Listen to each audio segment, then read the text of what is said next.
A justiça brasileira, a justiça carioca, bloqueou quase R$500 bilhão do trem de Aragua, perdão, do Rio de Janeiro, não, de Roraima.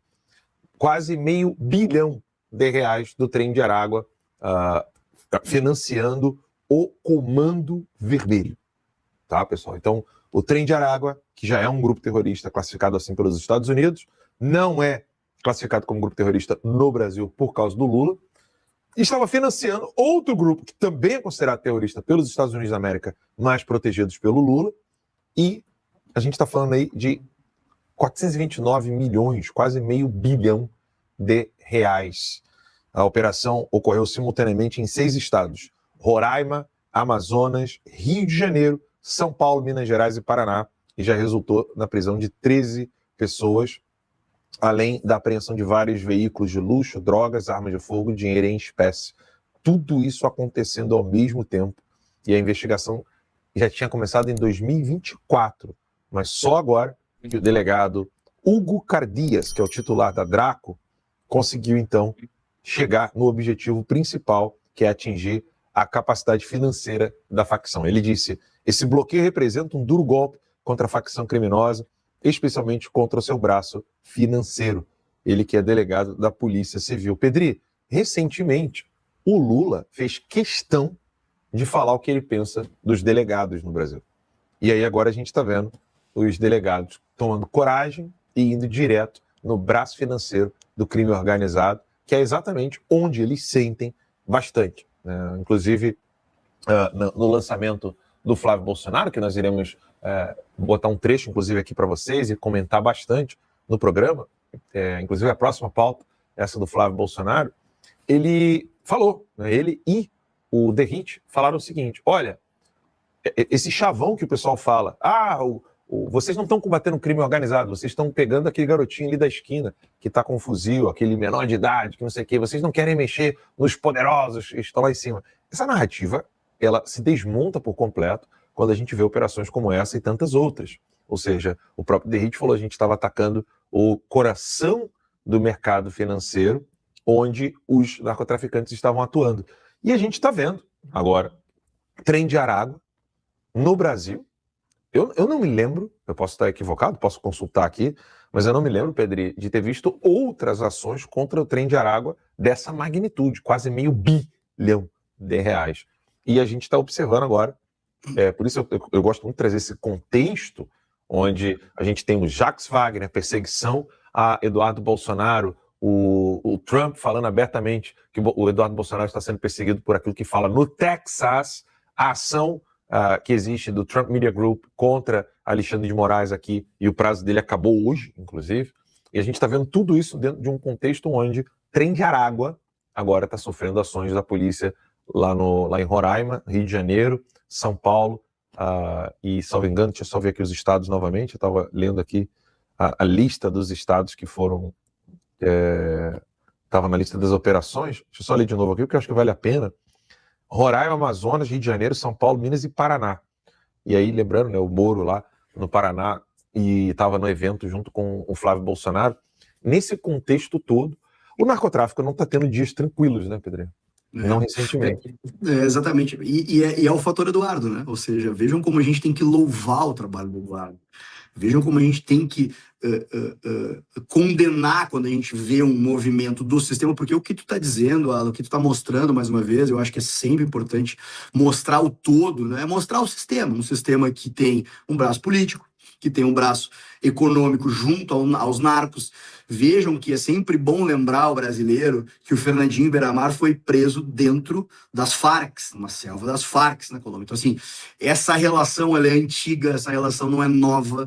A gente sabe que esses guerrilheiros da América Latina sempre tiveram na produção de cocaína, na produção de droga, base do seu financiamento. O próprio Estado venezuelano, né, o Estado comunista venezuelano só se sustentava pela produção de drogas, né, que ele levava para o México, que abastecia os Estados Unidos, né? Então, essa relação intrínseca entre a esquerda e os narcoterroristas, ela é histórica, né? É bom lembrar também que a operação em São Paulo, a qual o Derrite falou, inclusive o governo federal, o Lula tentou roubar para si a operação, né? Aquela operação que foi em cima do mercado financeiro, em cima da Faria Lima, que lavava dinheiro, sobretudo para o PCC, ela foi feita em São Paulo, ela não foi feita no âmbito federal. E daí o Lula, para tentar entrar no assunto de segurança pública, que é muito difícil ele entrar, né? Porque ele realmente é parceiro do crime, ele tentou pegar uma carona e roubar a operação do Derrite, mas foi o Derrite, de fato, que colocou de pé aquela operação, e foram as polícias, sobretudo a Polícia Civil, o Ministério Público de São Paulo, que conseguiram dar essa musculatura para que tivesse realmente, se efetivasse essa operação em cima dessa lavagem de dinheiro a partir da Faria Lima. E agora, a gente vendo esse novo bloqueio de recursos, né, de grandes traficantes do continente, a gente de novo lembra, ou seja, é o fator Eduardo, é o fator de política internacional junto à Casa Branca, junto ao Departamento de Estado, que hoje, Alan, o Departamento de Estado americano tem muita clareza do que está acontecendo no Brasil hoje, sobretudo depois de ter informações que talvez eles não tivessem noção. Quando eles tiveram noção, e eu falo isso porque eu estava junto com o Flávio, naquela missão à Casa Branca, a gente conversando, a gente estava junto, né? Tu sabe que a gente está sempre junto com o Flávio, sempre junto com o Eduardo. Uma das coisas que chocou o governo americano, Alan, e tu sabe disso, porque tu tem essas informações, foi o fato de que nós temos 50 milhões de pessoas, ou seja, um quarto do povo brasileiro, um quarto da população brasileira, vivendo em territórios não dominados pelo Estado brasileiro. Isso chocou simplesmente o Departamento de Estado americano e o Donald Trump. A partir desse momento, foi quase sumário a ideia de tornar o PCC e o Comando Vermelho grupos narcoterroristas, porque os americanos entenderam, bom, se o Brasil não controla um quarto da sua população de um Estado paralelo, e eu acho que esse termo, Alan, é muito importante nós falarmos aqui para frente, né? Ou seja, essa baboseira, e aí vem as técnicas da esquerda de falar em soberania, ela morre quando a gente mostra para as pessoas que nós temos um grande Estado paralelo no Brasil. Um Estado paralelo que cobra luz, água, gás, que não dá o direito de ir e vir para as pessoas, né, que escraviza e tira os direitos humanos de 50 milhões de brasileiros. Então, não há como se falar em soberania, ou seja, uma palavra até de forma que é usada de forma patética pela esquerda, quando a gente tem um Estado paralelo desta monta no Brasil. Né? Bilionário, entranhado na burocracia estatal, porque a gente sabe que tem deputados aí ligados ao PCC, tem partidos que têm diálogos cabulosos com o PCC, para não dizer de alta casta do judiciário também.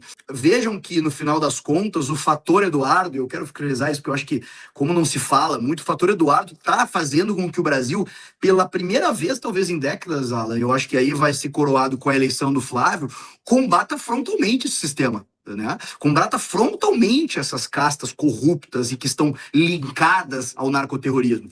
Por isso esse pânico, né? Por isso essa tentativa de criminalizar o Eduardo, né? Essa tentativa de fazer com que o Flávio não se eleja, porque eles sabem hoje. A apresentação do Flávio foi muito importante, né?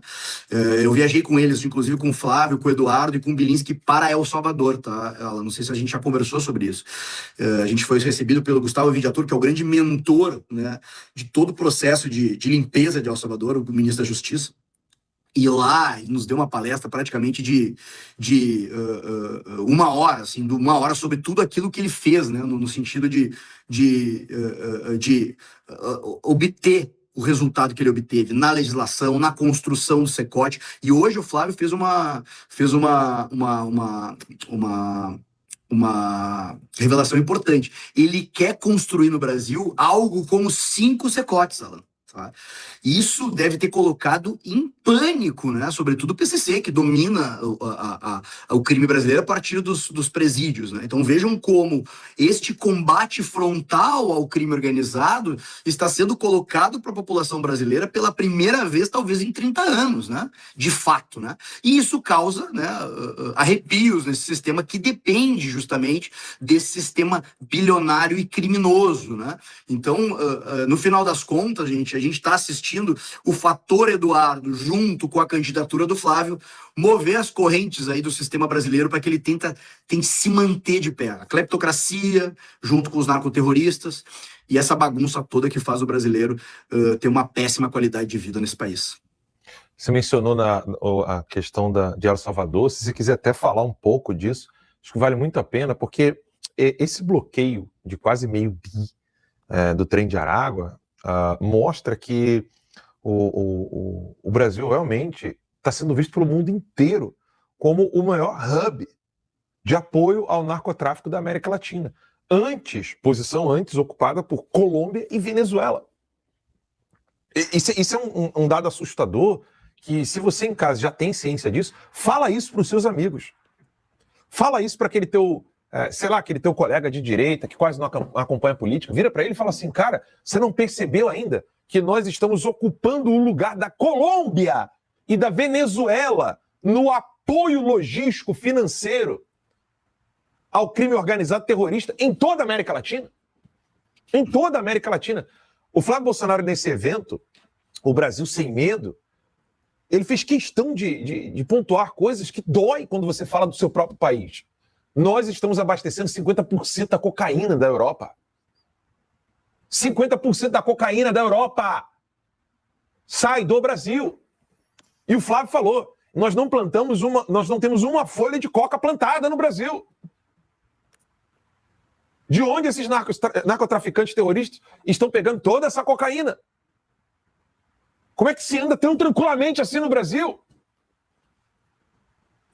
Dá raiva quando você em casa sabe que se tiver um extintor, que não tiver... Hoje em dia não tem mais essa porcaria, né? Mas tem ainda, nem sei se no Brasil tem essa exigência maluca de extintor. Ainda tem essa merda? Ainda eu não sei. Pedrinho? Tem, ainda tem. Tem? Aqui nem existe, você sabe, né? Aqui não existe negócio de extintor. Mas assim, se você não tiver a porra de um extintor no teu carro, o carro é teu, você pagou. Você está pagando ainda, ou já pagou, com muito sacrifício. Pagou 5 vezes mais o preço. E se não tiver uma porcaria de um extintor ali, ó, a tua propriedade, que é o carro, você não pode usar. Ontem eu estava vendo um vídeo esqueci o sobrenome agora da Fernanda, uma menina muito... Ela faz vídeos bem legais, assim, e ela esteve aqui nos Estados Unidos com o marido dela. A gente tentou trazer aqui para a timeline, não deu tempo, mas parece que ela vai voltar junto com o marido e eu quero entrevistá-la. Ela mostrou um vídeo, né, qual é o preço de um Cybertruck da Tesla para as pessoas no Brasil. Quanto que custa aqui, quanto que você paga de entrada, quanto você paga por mês. E eu coloquei lá, eu falei assim, eu tenho um leasing de um Tesla modelo 3. Ela falou assim, gente, é incrível, você está parado com o carro na garagem, você diz para onde você quer ir, você não precisa fazer mais nada, o carro está dirigindo. Sim, é verdade, o meu, que é o mais simplesinho de todos, é o modelo 3, ele faz isso. Você digita ali onde você quer ir e pronto, acabou, só tem que botar o cinto. Pum! Você nem toca no volante. Ele pede pra você pisar no freio. Tá tentando mostrar o pé aqui. Você pisa no freio, o carro já, plum, acabou, já tá ligado. Você bota o destino, eu pago $500 por mês. $500 por mês para você ter um carro que dirige para você o tempo todo. No Brasil, você não pode ter isso, porque esses canalhas, eles querem te fuder. Desculpa, eu tô tentando evitar palavrão por causa da TV, cara. A gente tá chegando pertinho já da TV, falta pouquíssimo. Eu já vou dar com a língua nos dentes aqui. Os primeiros testes já começam semana que vem, já com as antenas e tal. A gente vai ter a nossa TV aqui em Orlando. Mas assim, eu tô segurando os palavrões, mas PQP, cara. Extintor você não pode ter. Como é que esses caras carregam 1 tonelada de cocaína? Putz, cara, sabe? Se a sua lanterninha ali estiver falhando, vai ter alguém ali que vai te parar, vai te encher o saco. E os caras conseguem carregar cocaína. A gente consegue abastecer 50% da cocaína na Europa. Pô, se você estiver vendendo picolé no seu bairro, se não estiver dentro dos padrões dessas regulações loucas que tem no Brasil, você é vilão. Você é o tal do criminoso. O Estado vai te atuar ali, ó. Não pode, não. Você não pode vender picolé, não pode vender salgadinho aqui, não. Outro dia eu estava vendo um vídeo de um rapaz no Instagram, ele colocando ali, todo dia vazio, o hambúrguerzinho dele. Deu vontade de fazer publicidade de graça aqui. Ele falando assim, o tempo todo, ele gravando todos os dias, tá vazio, mas eu creio em nome de Jesus, um dia isso aqui vai estar cheio. Dói, Pedro, ver essa porra. Sabe por quê? O Brasil tinha que estar cheio de gente ganhando dinheiro, cara, trabalhando honestamente. Se um cara abre um troço desse aqui, Pedro, é sério, ele vai ganhar dinheiro pro resto da vida, cara. Pedro, eu encontrei um rapaz, amigo do Alan, que é nosso colaborador, parceiro, amigo, assinava desde Desculpa me emocionar, cara, mas é que eu fico muito puto com essa porra. O cara veio pra cá como pedreiro. Pedreiro, sim, ele trabalha com construção, mas é pedreiro no Brasil. Tinha uma empresazinha, veio pra cá, conseguiu o green card. Beleza, o cara fez uma obra, pedreiro, uma obra. O nego viu a idoneidade do cara. Sabe o que o cara assinou no mês seguinte, velho? O Walmart e Target. O cara tá com dinheiro pra resto da vida. Imagina, cara. Imagina. Só que essa era pra ser a realidade de todo brasileiro que tá trabalhando, cara. Brasileiro é um povo bom, né, Alan? Um povo honesto, trabalhador cara, na sua maioria, cara. Aí os caras conseguem fazer um movimento de meio bi, sendo investigado desde 2024, só agora que nego teve... Vai você fazer uma movimentação de R$200 a mais do que o Estado permite. Se nego não vai ferrar a tua vida. Tá na hora de mudar isso. É Flávio Bolsonaro ou o narcotráfico. E uma elite burra, né? O que me irrita mais, tá? É essa elite burra, afetada, né? Afetada por forma. Eu não gostei tanto do Eduardo. Eu não gostei tanto que o Flávio falou isso. Enquanto ele está sendo currado pelo PT, pelo Estado, sendo pilhado, tendo as suas empresas vilipendiadas por essa taxa de impostos absurda. O cara tá tendo que contratar segurança particular para chegar em casa, com carro blindado. E tá ele afetado com a estética de algum Bolsonaro que ele não gostou. Ou seja, é aquele cara que o mundo tá acabando, mas ele tá preocupado com um sinal de Wi-Fi. É uma coisa enlouquecedora. Eu tenho, assim, dos últimos tempos, não perdido a paciência, mas às vezes as pessoas falam, não, porque os independentes, nós temos que conquistar os independentes e tudo mais. Eu falo, tudo bem, né, os independentes, vamos ver se são independentes, porque o que parece é que essas pessoas são dependentes, né, dependentes de uma ideia ao qual a imprensa coloca na cabeça deles, de uma estética ao qual as esquerdas dominam há 30 anos, aí por um motivinho, não, eu não gostei. Então, assim, o que me enlouquece, Alan, que eu fico realmente... aquela desculpa sempre aquela desculpa esfarrapada, o cadastro não estava amarrado do jeito que eu queria. É isso, Alan, é isso. Deixa eu só fazer o público participar um pouquinho com a gente aqui. Claro. A Rose lembrou, cara, a meia tonelada de queijo, porque a porra da prefeitura não quis dar a permissão para a mulher e o pessoal de Minas Gerais, acho que foi Minas, né? Perdeu ali. O Cleitinho, inclusive, entrou em contato com eles. Meia tonelada de queijo.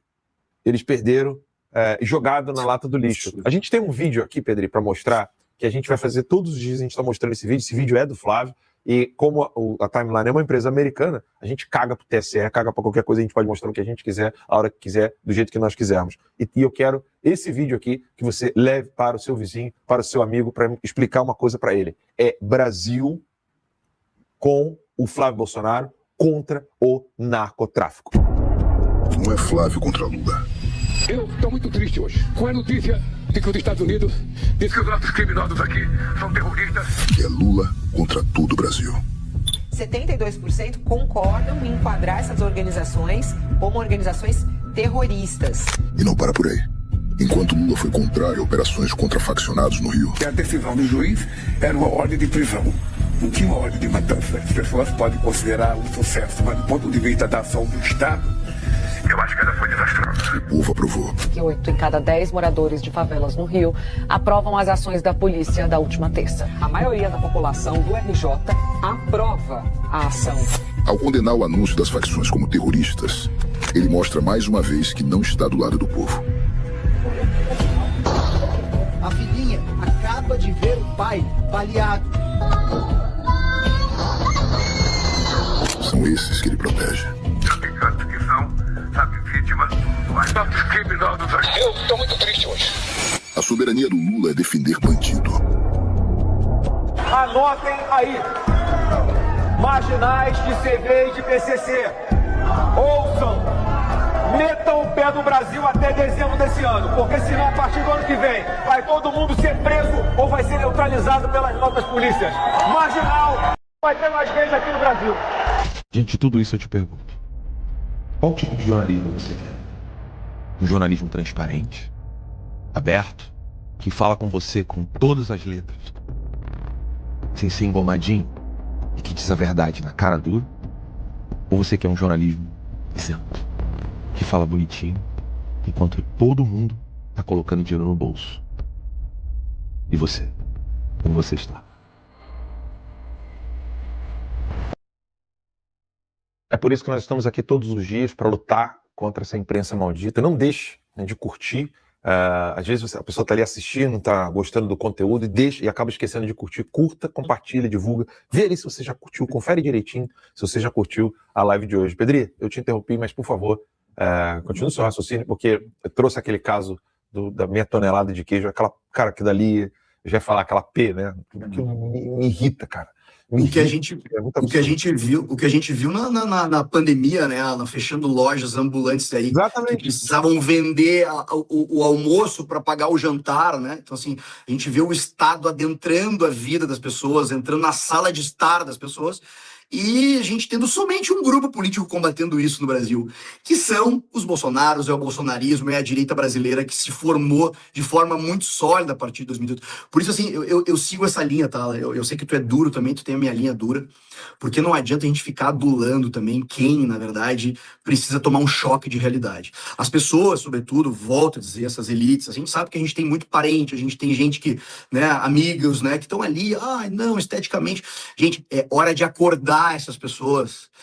A imprensa, ela destrói algo que o professor Olavo nos ensinou, que é talvez a questão, uma das lições mais importantes que ele deixou para nós, que é o senso de proporção, a gente proporcionar a realidade. A imprensa destrói essa proporção da realidade, ela faz com que a gente não tenha mais aderência a sentir a realidade. Ou seja, o teu problema estético com os bolsonaros, que eu não sei qual é, porque eu não vejo nenhum problema estético, não pode ser maior que o combate ao narcoterrorismo, porra. Desculpa o palavrão, mas eu me indigno com isso, porque mas a gente fica mesmo. Mas só falando assim. A gente fica explicando para as pessoas, a gente fica falando de uma forma, às vezes, né, até um professoral, e tu é assim, né, tu é um cara que é um professor e ao mesmo tempo um cara sanguíneo, o que é muito importante para o país, mas nós temos que chacoalhar essas pessoas para elas entenderem de uma vez por todas. Olha, a gente pega esses frames vagabundos, porque a rachadinha tá a rachadinha, gente, que é uma questão histórica da política brasileira, ela tá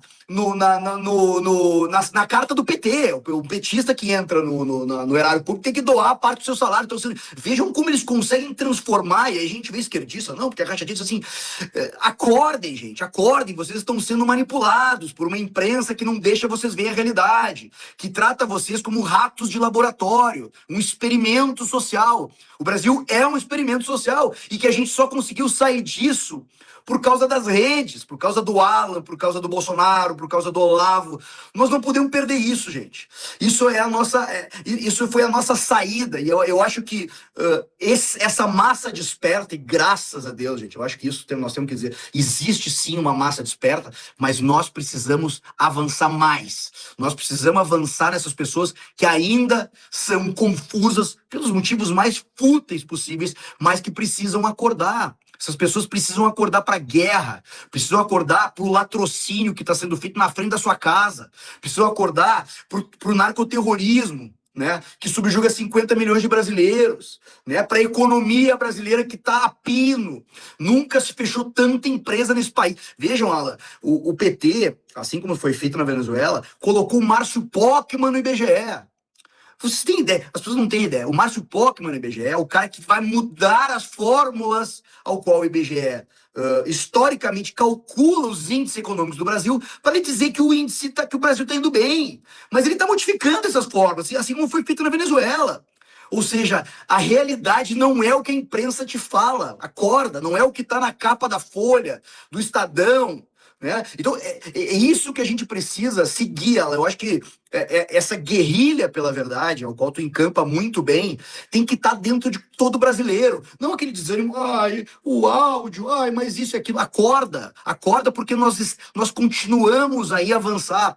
Quer queira, quer não queira, Alan, eu acho que, eu sempre falo isso, nós hoje temos sim um partido de direita, nós ocupamos 30% das casas legislativas no Brasil, nós vamos ter governadores de direita, o que nós precisamos agora é avançar, é ter uma televisão de direita, como tu está construindo aí nos Estados Unidos, Alan, é ter a lucidez, né, de entender que esses postos culturais, como a própria educação, né, precisam ser ocupados pela direita. Esse negócio de educação de esquerda acabou também, é uma coisa que, né, a gente precisa avançar nisso de alguma forma. Então, essa lucidez do povo brasileiro, que graças a Deus ela existe, na tia do Zap, no tio do churrasco, que a gente precisa fazer com que ela avance, né, nesses grupos que esteticamente e sem senso de proporção população, algum ainda ficam titubeando entre o bem e o mal. Não dá mais, a gente precisa despertar essas pessoas, nem que seja da forma mais dura possível. Nós não vamos deixar o país de novo, né, cair nas mãos, né, ou seguir nas mãos desse sistema narcoterrorista, porque a estética daquele amigo continua fazendo com que ele não enxergue a realidade. Vamos acordar, vamos nos unir, né, vamos ficar juntos para que a gente obtenha êxito, né, em despertar essas pessoas para o que realmente acontece no país.